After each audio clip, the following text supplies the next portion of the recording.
हाय दोस्तों, कैसे हैं आप सभी लोग। उम्मीद है बहुत अच्छे होंगे। ठीक, जैसा कि आप लोग पढ़ रहे थे जैनिज्म के बारे में, जैन धर्म के बारे में, तो उसी चीज़ को हम लोग आज आगे पढ़ेंगे, आगे ले चलकर चलेंगे। पिछली क्लास में आपने जैन धर्म के बारे में देखा था, बहुत सारी चीज़ें आपने कंठस्थ करी हैं। जो लोग नए जुड़ रहे हैं पहला वीडियो देख लेंगे। चलिए ठीक है, समय नहीं खराब करते हैं, स्टार्ट करते हैं। पिछली क्लास में हम लोगों ने कहा था कि हम तीर्थंकरों के बारे में पढ़ेंगे और मोस्ट फेवरेट जो हैं, बहुत ज़्यादा इम्पोर्टेंट जो हैं और जैन धर्म के पूरी तरीके से वास्तविक जो संस्थापक हैं, महावीर स्वामी साहब जी। आज हम उन लोगों के बारे में पढ़ेंगे। तो महावीर स्वामी जी के बारे में पहले थोड़ा सा हम डिटेल में पढ़ लेते हैं। डिटेल इनकी क्या थी, कौन मम्मी थे, कौन पापा थे, क्या था, फिर हम लोग आगे पढ़ते हैं। ठीक है। तो जैन धर्म के बारे में, महावीर स्वामी के बारे में जब भी पढ़ते हैं तो हम भाव विभोर हो उठते हैं। होता यह है कि कोई संसार में ऐसे ही गौतम बुद्ध और महावीर स्वामी नहीं बन जाता है। इन्होंने बहुत सारी तपस्याएं करी हैं, बहुत सारा त्याग किया है, समाज को इन्होंने कुछ दिया है। और संसार में वही व्यक्ति पूजा जाता है, सम्मानीय होता है, जिसने अपने जीवन में अपने निजी हितों को त्याग करके समाज को उसने कुछ दिया है। तो इनके ऐसे ऐसे महावीर स्वामी जी हैं या गौतम बुद्ध जी हैं या और भी धर्म जो आपको पढ़ाए जाएंगे, चाहे शैव धर्म पढ़ाएं या वैष्णव धर्म अभी जब हम पढ़ाएंगे आपको, या सिख धर्म की ओर जब हम लोग चलेंगे, तो जितने भी धर्म आप पढ़ेंगे तो आप देखेंगे कि इनकी मूल भावना में मनुष्य के कल्याण की बात की गई थी। कहीं कहीं पे अपवादग्रस्त चीजें जो लिखी पढ़ी गई हैं उनको छोड़ दें अगर हम, तो इतनी ज्यादा चीजें प्रासंगिक लिखी गई हैं कि आज भी अगर हम लोग फॉलो कर लें या उन रास्तों पे चल पड़े तो हमारा जीवन धनधान्य हो जाएगा, पूरी तरीके से शांतिमय हो जाएगा। तो ऐसे ही कोई महावीर नहीं बना है, ना तो बुद्ध बना है। उन्होंने अपने आप को समाज के लिए खपाया है, उन्होंने अपने ज्ञान को प्रकाशित किया है, अपने ज्ञान को उन्होंने समाज में बांटा है। तो महावीर के बारे में आज हम लोग पढ़ना शुरू करेंगे। पहले ये वाला पोर्शन हम देखेंगे, फिर इधर वाला देख लेते हैं। पहले हम बात कर लेते हैं महावीर स्वामी जी का जन्म कब हुआ, कहाँ हुआ। तो महावीर स्वामी जी का जन्म 540 ईसा पूर्व में हुआ है। आप याद रखोगे, पूछा जाता है महावीर स्वामी जी का जन्म कब होता है, तो 540 ईसा पूर्व में। बचपन का नाम इनका क्या होता है, बचपन का नाम होता है वर्धमान। यहाँ पे मोस्ट इंपॉर्टेंट चीज है, आप ऐसे समझ लीजिए कि बचपन का नाम वर्धमान है तो फिर महावीर कब। ठीक। तो होता ये है कि ये अपने जीवन काल में जब ये 30 साल की उम्र पार कर जाते हैं, कितनी उम्र, 30 साल की उम्र जब पार कर जाते हैं, तो इनके मन में आता है कि समाज को देने के लिए और समाज में हमारा जो आने का उद्देश्य है वो सिर्फ इतना नहीं है कि हम सीमित रहें। फिर ये अपना घर का त्याग कर देते हैं, बाहर जाते हैं, योग तपस्या करते हैं। और योग तपस्या की बात करें, किस गांव में पहुंचते हैं, एक गांव का नाम होता है जाम्बिक ग्राम। यहाँ पे आप देखोगे ये क्या लिखा है, जाम्बिक ग्राम। कहाँ पहुंचते हैं, जाम्बिक ग्राम में। और जाम्बिक ग्राम में एक पेड़ था, उस पेड़ का नाम क्या था, साल वृक्ष। रट लीजिए आप। ठीक है। बौद्ध धर्म में आपको फंसाएगा, निरंजना नदी होगी और यहाँ पे नदी का नाम होगा ऋजुपालिका नदी। ठीक है। अभी हम आपको बता रहे हैं, तो याद रखिएगा। जब ये 30 साल के हुए, अभी इनका नाम क्या है, वर्धमान है। 30 साल के हुए इन्होंने घर को छोड़ा, घर से बाहर गए, संसार देखा, संसार में आने के जो उद्देश्य था उसके बारे में समझा। और जब ये पहुंचते हैं कहाँ, जाम्बिक ग्राम में। जब ये जाम्बिक ग्राम में पहुंचते हैं तो वहां पर क्या होता है, एक पेड़ होता है और उस पेड़ का नाम क्या होता है, साल। साल का वृक्ष होता है। वहां पर इन्होंने कठोर योग किया, कठोर ध्यान किया, कठोर तपस्या की, या जो भी जैन धर्म के संसाधन होते थे या जिस प्रकार से चाहते थे कि वो ईश्वरीय तत्व, ईश्वरीय पुंज जो चीजें होती हैं, जो ज्ञान है, जिस अंधकार में जी रहे हैं ये आलोकित कैसे हो जाए, उसके लिए इन्होंने 12 वर्ष कठोर साधना की। जब ये 12 वर्ष कठोर साधना कर देते हैं तो फिर इनको क्या प्राप्त हो जाता है, ज्ञान की प्राप्ति हो जाती है। ज्ञान का मतलब नॉलेज नहीं, ज्ञान का मतलब यहाँ पर जो है वो वैश्विक है, मतलब पूरे ब्रह्मांड का है, पूरे संसार का है, कि ऐसा ज्ञान जो सीधे उस परम सत्ता से अटैच हो, परम सत्ता के समकक्ष हो जाना, ऐसा ज्ञान इन्होंने प्राप्त कर लिया महावीर स्वामी जी ने। किस ग्राम में, जाम्बिक ग्राम में। किस पेड़ के नीचे, साल वृक्ष के नीचे, किस नदी के नीचे, तो नदी की अगर हम बात कर ले तो ऋजुपालिका नदी। कौन सी नदी, ऋजुपालिका नदी, ऋजुपालिका नदी के बारे में। ठीक। तो ये वाली चीज आपने देख ली कि अगर आपसे पूछा जाए कि बचपन का नाम क्या था, तो बचपन का नाम वर्धमान था। और ज्ञान प्राप्ति के बाद में ही ये क्या कहलाए, महावीर कहलाए। ठीक, तो ये चीज देखी। आगे आप देखेंगे जन्म स्थान इनका कहाँ पे हो जाता है, तो एक छोटा सा गांव है कुंडग्राम, और कुंडग्राम कहाँ पड़ता है, वैशाली में। वैशाली आपका कहाँ पड़ता है, बिहार में, जहाँ इस समय क्या हो रहे हैं, चुनाव हो रहे हैं। ठीक है, तो आप याद रखोगे जन्म 540 में, बचपन का नाम वर्धमान, लेकिन जब ज्ञान की प्राप्ति हो गई तब क्या कहलाए, महावीर कहलाए, ऋजुपल्लिका नदी के किनारे कहलाए। ज्ञान की प्राप्ति हुई 12 वर्ष की साधना के बाद प्राप्त हुआ, इतनी चीज। आगे आप देखोगे इनके पिता का नाम, पिता का नाम इनके क्या था, सिद्धार्थ था। इनके डैडी का, इनके पापा का, इनके पिताश्री का नाम क्या था, सिद्धार्थ था। आगे हम लोग पढ़ेंगे इनकी माता का नाम, माता का नाम इनके त्रिशला था। बहुत इंपॉर्टेंट है, पूछता है पेपर में। जब भी ये पूछता है तो मोस्टली स्टूडेंट का ये क्या होता है, जैन का बौद्ध में कर देते हैं, बौद्ध का जैन में कर देते हैं। इनके मम्मी को उनका, इनकी मम्मी को उनकी मम्मी बना देते हैं, और बुद्ध जी की मम्मी को इनकी मम्मी बना देते हैं। मतलब ये रहता है कि हम लोग इतना ज़्यादा पढ़ रखते हैं कि हम पेपर में कंफ्यूज हो जाते हैं, बस इतनी सी बात है ना। तो पिता का नाम आप पिता का नाम आपने देखा सिद्धार्थ है, माता का नाम त्रिशला है, पत्नी का नाम यशोदा है। पत्नी का नाम यशोदा है, ये बहुत कंट्रोवर्सी है, इसमें बहुत ज़्यादा विवाद है। विवाद इसलिए है क्योंकि अभी हम जब हम पढ़ेंगे दिगंबर और श्वेतांबर, तो एक लोग जो ऐसे हैं वो मानते हैं कि इन्होंने जीवन पर्यंत विवाह किया ही नहीं, और कुछ लोग मानते हैं कि इन्होंने विवाह किया। जब विवाह किया ही नहीं तो इनकी पत्नी का नाम यशोदा नहीं होना चाहिए, है ना। तो ये अभी हम बाद में देखेंगे, अभी आप ये देखोगे पत्नी का नाम इनके अगर आपसे एग्जाम में पूछा जाता है तो आंसर आपका क्या रहेगा, पत्नी का नाम यशोदा रहेगा। ठीक, आगे हम देखते हैं पुत्री का नाम। तो पुत्री का नाम आपको स्पष्ट रूप में दिखाई दे रहा है, प्रियदर्शनी। पुत्री का नाम क्या है, प्रियदर्शनी। अब आप फिर वही वाला सवाल पूछोगे कि अगर इन्होंने विवाह किया नहीं तो इनकी पुत्री कहाँ से आ गई, है ना। तो प्रियदर्शनी, लेकिन आपको याद रखना है प्रियदर्शनी। आगे हम बात करते हैं इनके दामाद की बात, दामाद यहाँ पे छूट गया। तो दामाद का इनके नाम क्या था, जमाली। क्या नाम था, जमाली।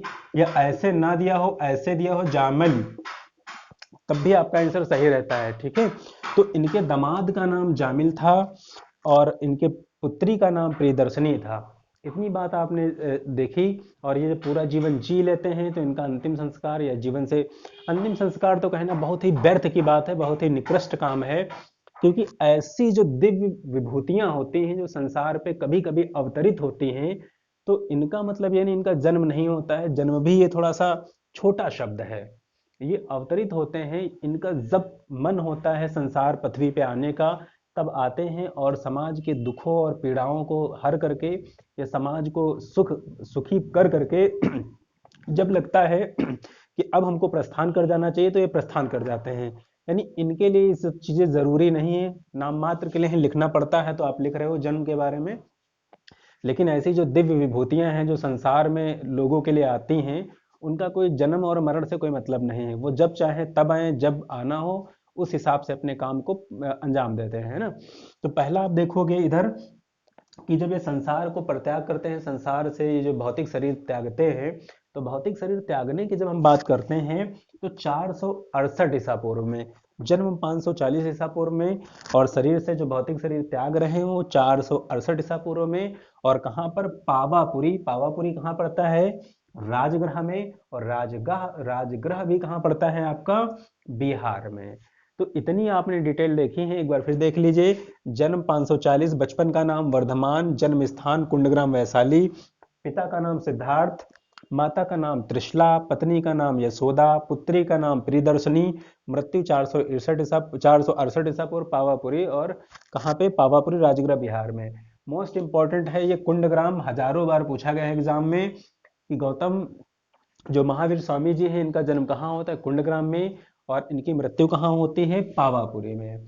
इतनी बात आपने देखी है महावीर स्वामी जी के बारे में। ठीक है, अब हम लोग थोड़ा सा आगे बढ़ते हैं, थोड़ा सा अच्छे से और चीजें करते हैं।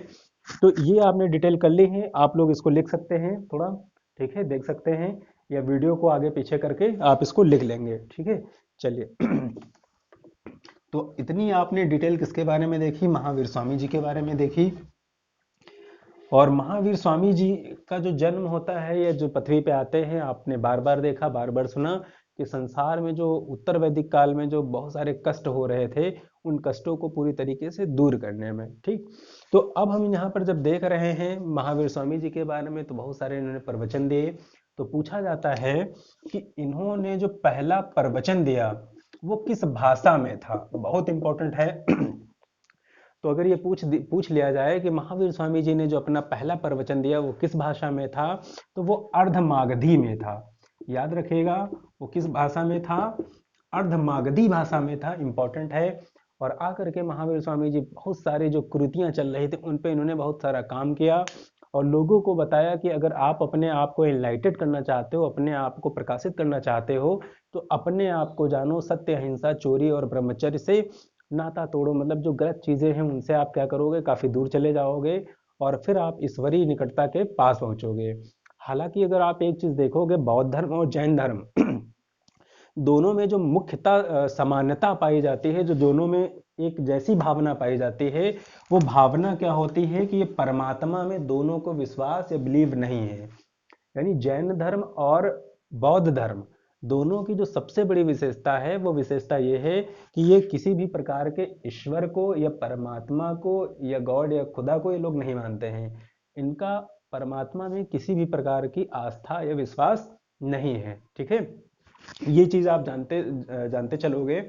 आगे हम लोग देखते हैं जैन धर्म के महावीर स्वामी जी के बारे में। इन्होंने बहुत सारे अच्छे काम करवाए और उन्हीं अच्छे कामों में जैन धर्म में आपको 3 चीजें और दिखाई पड़ती हैं। वो आप क्या देखोगे यहाँ पे, सम्यक दर्शन, कौन सा, सम्यक दर्शन, दूसरा सम्यक ज्ञान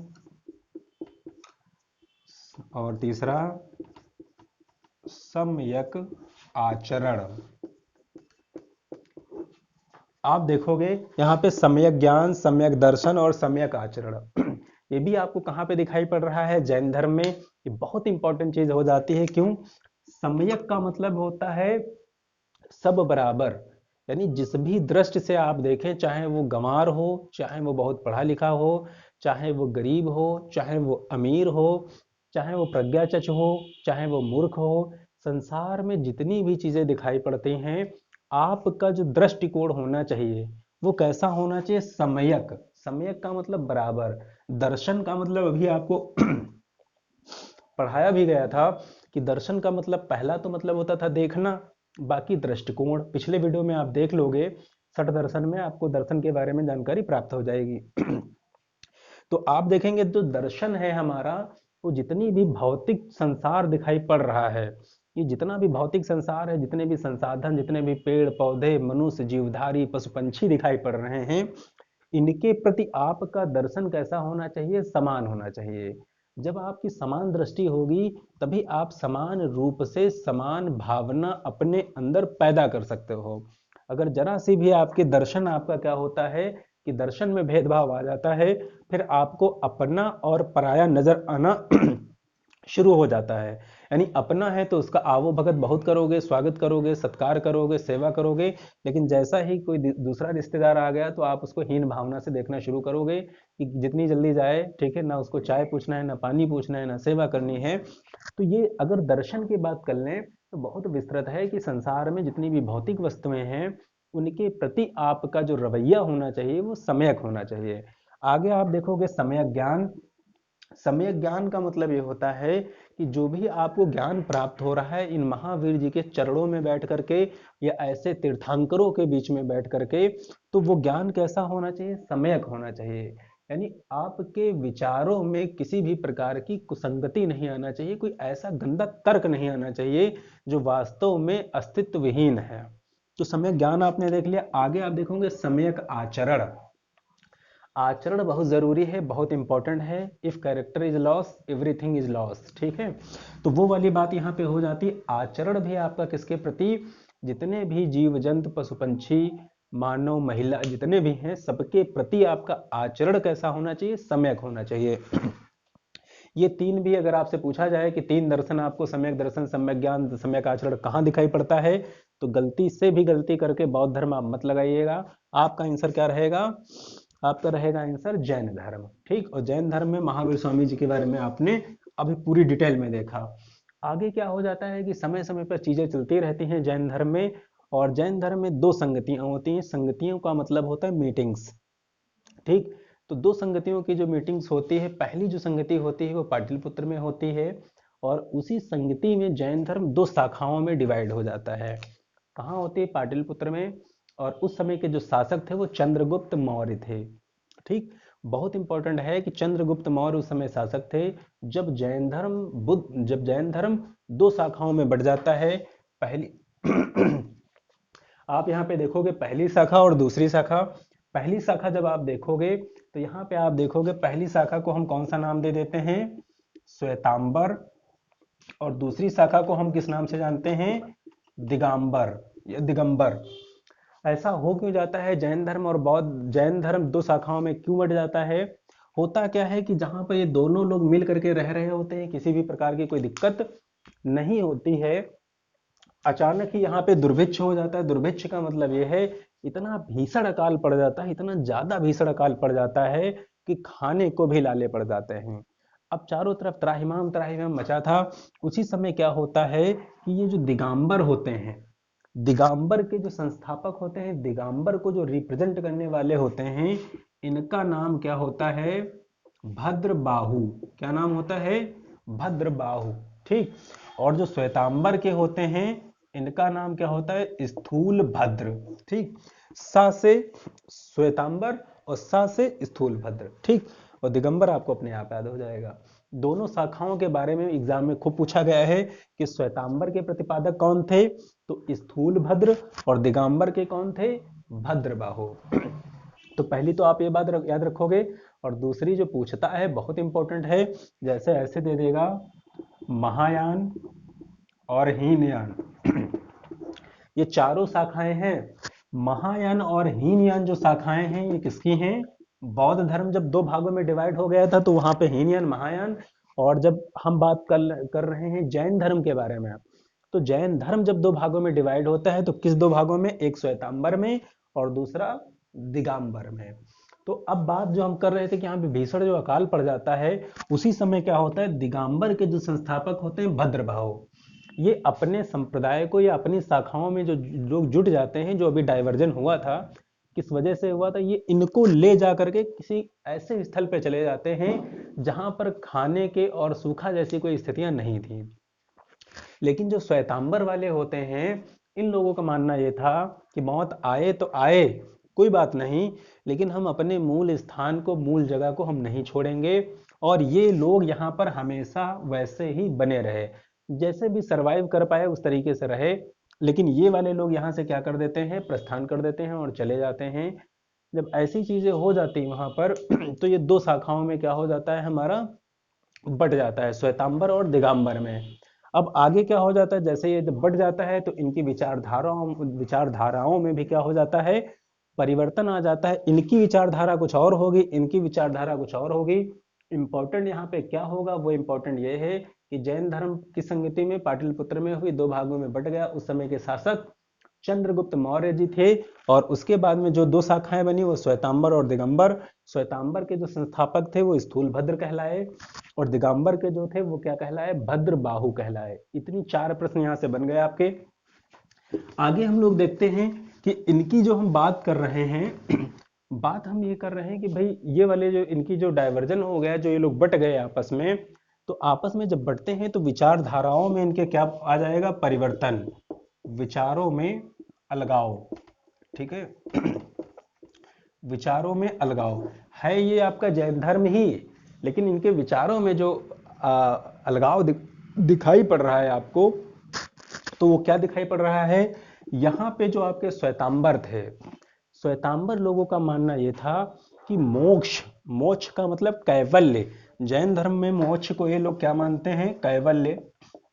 कि कैवल्य को प्राप्त करने के लिए मनुष्य को अपने वस्त्रों का त्याग नहीं करना चाहिए, या नहीं करेगा तब भी उसको क्या होगा?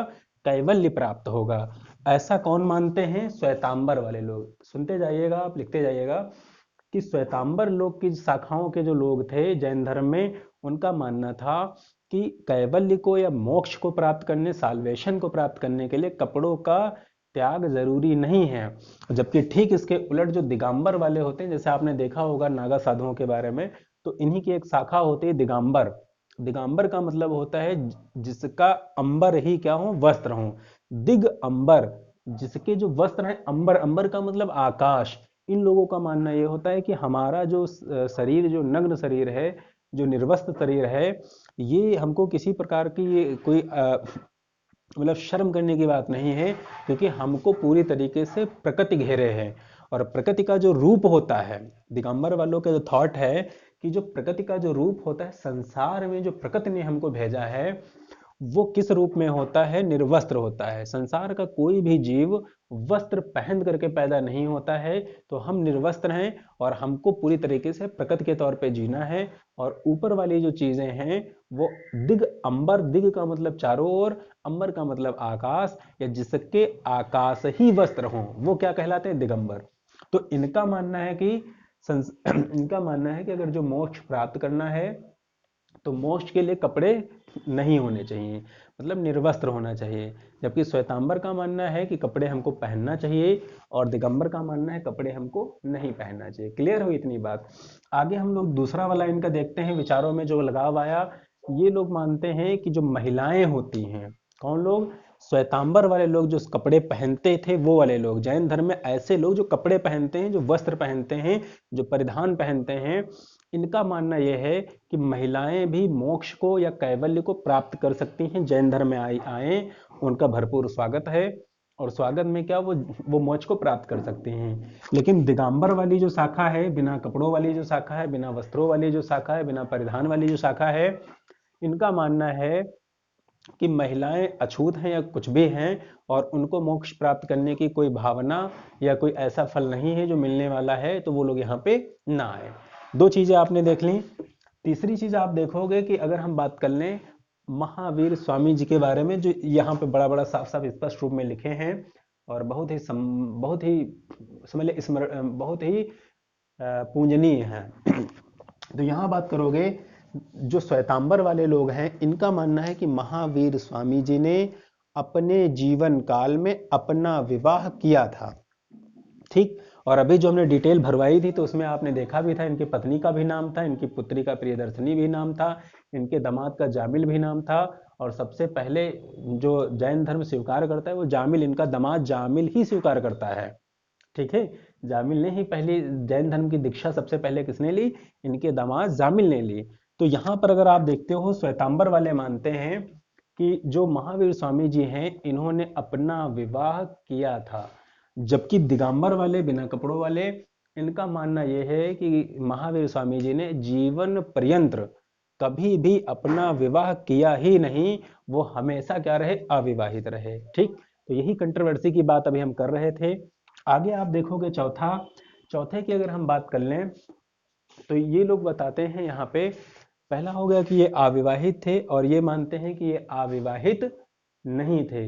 इतनी बात आप लोगों ने देखी है। आगे ये लोग क्या बताते हैं महावीर स्वामी जी के बारे में, कि महावीर स्वामी जो हैं, ये स्त्री थे, जैसे मल्लिनाथ के बारे में आता है। और ये श्वेतांबर वाले मानते हैं ये क्या थे, पुरुष थे, और दिगंबर स्त्री थे। और दिगंबर वाले मानते हैं वो क्या थे, पुरुष थे। जिस प्रकार से मल्लिनाथ पे विवाद है। तो ये चीजें आप देखोगे कि ये कंट्रोवर्सी कहाँ पे दिखाई पड़ती है, जैन धर्म में दिखाई पड़ती है। किसको लेकर, महावीर स्वामी जी को लेकर के। और इनकी विचारधाराओं में भी परिवर्तन आपको दिखाई पड़ रहा है। कहाँ पे दिखाई पड़ रहा है, अलग अलग, क्योंकि ये दो विभागों में बढ़ जाते हैं। श्वेतांबर में, श्वेतांबर के स्थूल भद्र संस्थापक हैं, और अगर हम बात कर ले किसकी, दिगंबर की, तो उसके भद्रबाहु हैं। दोनों में डाइवर्जन क्यों होता है, भीषण अकाल पड़ने की वजह से एक लोग चले जाते हैं, एक लोग नहीं जाते हैं। इतनी चीज आप लोगों ने देख ली। बाकी महावीर स्वामी जी को ज्ञान की प्राप्ति ऋजुपल्लिका नदी के तट पे होती है, साल वृक्ष के नीचे होती है। कितने वर्ष में होती है, 12 वर्ष में होती। पहले वर्धमान के नाम से जाने जाते हैं। जब वो इनलाइटेड हो जाते हैं, मतलब ज्ञान को प्राप्त हो जाते हैं, तो वो क्या कहलाते हैं, महावीर कहलाते हैं। इतनी बात आप लोगों ने बहुत अच्छे से कवर करी है।